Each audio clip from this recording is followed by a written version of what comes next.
Malam selalu menyimpan dua wajah.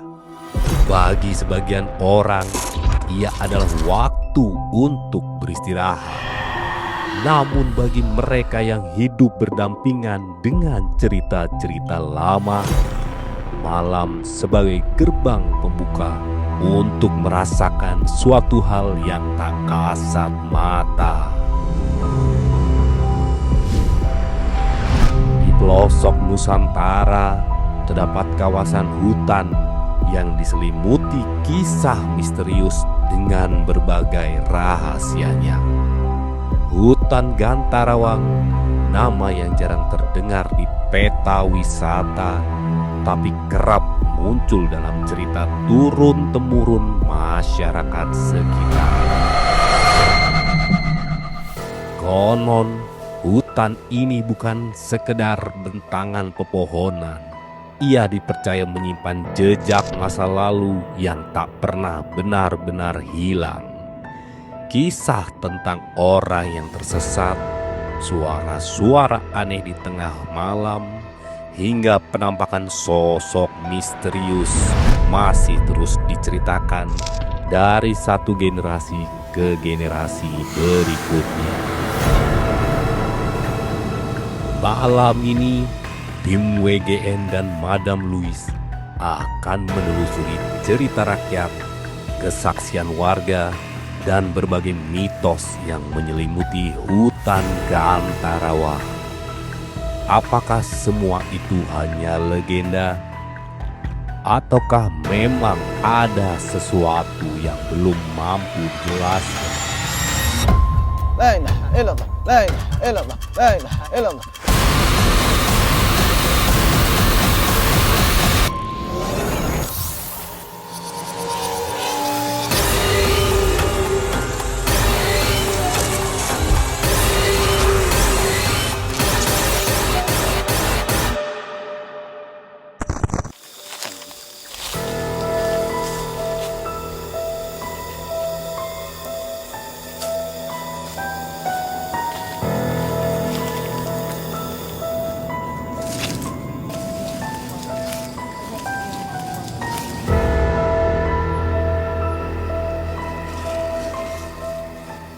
Selamat malam, bertemu kembali dengan saya, Madam Louise.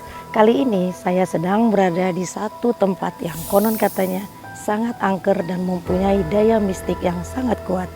Tempat ini dinamakan oleh penduduk setempat Gantarawang. Sebenarnya nama ini sangat sakral, tidak boleh diucapkan sembarangan oleh penduduk setempat karena katanya akan terkena tulah. Nah teman-teman, kita masih berada di depan ya. Depan ini adalah pintu masuknya. Kita akan ke dalam bertanya kepada oleh sesepuh di dalam apakah benar di tempat ini ada kerajaan mistik. Yang konon katanya di tempat ini ada perkampungan mistik dan barang siapa yang sudah masuk ke perkampungan itu tidak akan kembali lagi. Nah, tadi di pohon bambu yang di depan itu adalah pintu masuk atau katakanlah pintu masuk perkampungan goib. Nah sebenarnya tempat ini kalau dilihat dari kacamata fisik nggak terlalu menakutkan, hanya adanya padang ilalang seperti ini dan juga banyak bambu, dan nanti jalannya ke atas itu agak menanjak ya teman-teman. Nanti kita akan bertemu salah satu perwakilan kasepuhan. Kita akan menanyakan, benarkah di tempat yang terkenal angker dan mistik ini ada perkampungan goib. Kita akan menelisik, kita akan menguak sejarah mistik kerajaan goib yang ada. Dan teman-teman, banyak pengunjung yang datang ke sini, mereka meminta dan punya tujuan masing-masing. Ada yang ngalap berkah, ada yang keduniawian. Biasanya mereka membawa sesaji-sesaji tertentu untuk dipersembahkan. Nah nanti kita akan tanya di dalam setelah kita nanti melakukan tawasulan ya. apakah benar di tempat ini sering adanya tempat pemujaan. Nah, kalau dilihat dari kacamata biasa, sebenarnya teman-teman, tempat ini hanya seperti ilalang dan juga pohon-pohonan bambu. Tapi kalau kita lihat dari kacamata mistik, sebenarnya tempat ini secara metafisik itu, kalau saya mengatakan energinya sangat kuat, karena dari mulai pintu masuk tadi kita sudah ada trouble sedikit ya mengenai kamera, dan juga tiba-tiba setiap kamera dinyalakan itu angin yang berhembus ya.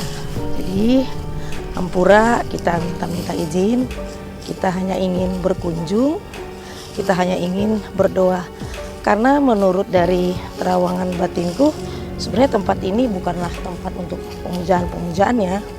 Tempat ini lebih ya tempat berkumpulnya para karuhun, aki dan nini, leluhur-leluhur kita dari Pajajaran dahulu kala. Jadi ini seperti kayak pusaran ya.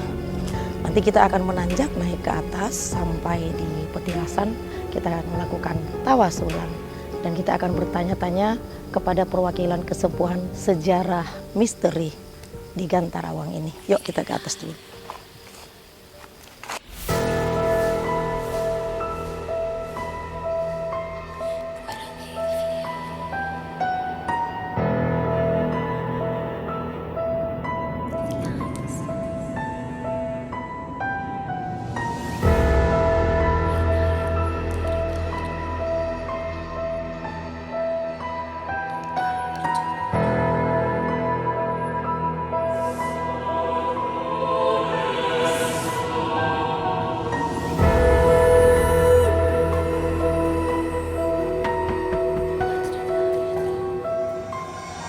Lumayan juga jalannya dari tadi, lumayan capek teman-teman sobat mistis. Kayaknya di depan itu kita sudah sampai ke petilasannya. Walaupun tadi jalannya ada yang berbukit-bukit, batu-batu dan banyak pohonan bambu. Nah, sekarang kita sudah sampai di petilasannya. Nanti kita tawasulan dulu bersama teman-teman yang sudah kita minta untuk membantu saya nanti melakukan tawasulan di Gantarawang. Dalam banyak tradisi Nusantara, hutan memang sering menjadi pusat berbagai kisah spiritual. Tempat-tempat seperti ini biasanya dihormati karena dianggap memiliki nilai budaya sekaligus menjadi pengingat agar manusia menjaga keseimbangan dengan alam. Terlepas dari benar atau tidaknya kisah tersebut, legenda seperti ini menunjukkan betapa kuatnya hubungan masyarakat Nusantara dengan alam dan tradisi lisan. Sobat mistis, sekarang saya sudah berada di petilasan yang sudah berada di atas. Tadi kita sudah berjalan kira-kira hampir 20 menit dan lumayan ngos-ngosan juga. Kalau dilihat dari kacamata fisik, sebenarnya energi di sini sangat-sangat kencangnya. Mungkin kalau untuk kacamata orang biasa ya biasa-biasa aja tempatnya cuma kayak gini. Tapi kalau lihat dari kacamata metafisik, tempat ini luar biasa sekali energinya, dan saya sendiri agak-agak sedikit agak-agak kerasa gitu energinya. Nah, di depan ini sudah ada sesaji-sesaji yang harus kita lakukan untuk tawasulan nantinya. Banyak pemirsa atau teman-teman di rumah itu yang selalu berpikir kalau kita tawasulan itu kenapa sih memakai sesaji begini ya. Pasti pikiran masyarakat kalau menonton tayangan ini pasti untuk makanan jin dan lain sebagainya. Sebenarnya tidak seperti itu. Semua sesaji yang ada di depan ini mempunyai filosofi tersendiri. Dari mulai bunga-bunga buat apa, ayamnya buat apa, sirihnya, sampai di sini ada kopi manis, kopi hitam, air mawar.